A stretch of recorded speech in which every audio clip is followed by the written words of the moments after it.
Arizona, homeowner's best friend.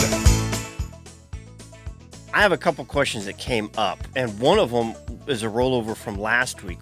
In our Farm Fresh Hour, we had a gentleman in, Mr. Harold Payne, who has been in the pecan growing industry and is president of the Arizona Pecan Growing Association.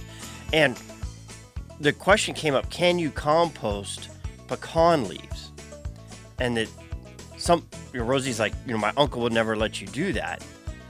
But he was in Southwest Louisiana where it's a much more humid climate. And if I remember right, you had mentioned you can compost, but you got to let it dry out first because it can be a little oily.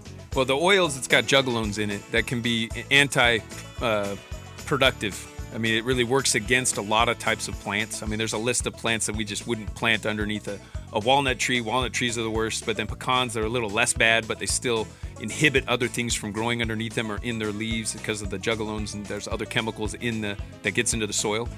But what we found with pecans is, there's a whole HOA. There's a few neighborhoods in like Gilbert and Queen Creek, and Pecan Lake is kind of where we're at. The Queen Creek Botanical Gardens is at Pecan Lake, and Pecan Lake's named aptly because there's 3,000 built trees into a pecan orchard. Built into a pecan orchard. And so our botanical garden literally is worked into a pecan orchard.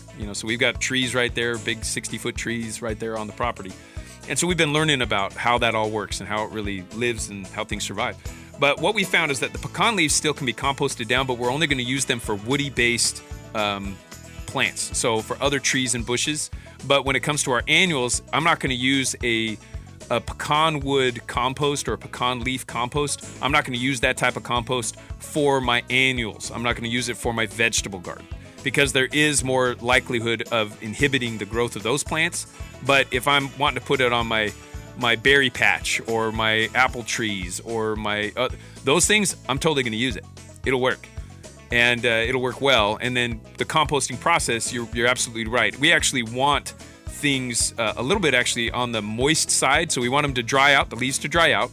And then when we put them into the compost, then we want to really activate the moisture really fast so it'll break down quickly.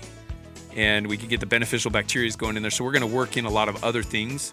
So we're actually using it in our compost as a brown, not a green.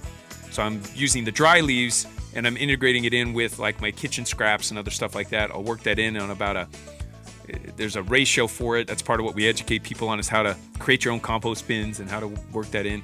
But you get the right ratio, it'll break down very fast. Even within 16 weeks, the whole thing's composted down to nice soil that you can then use in your garden.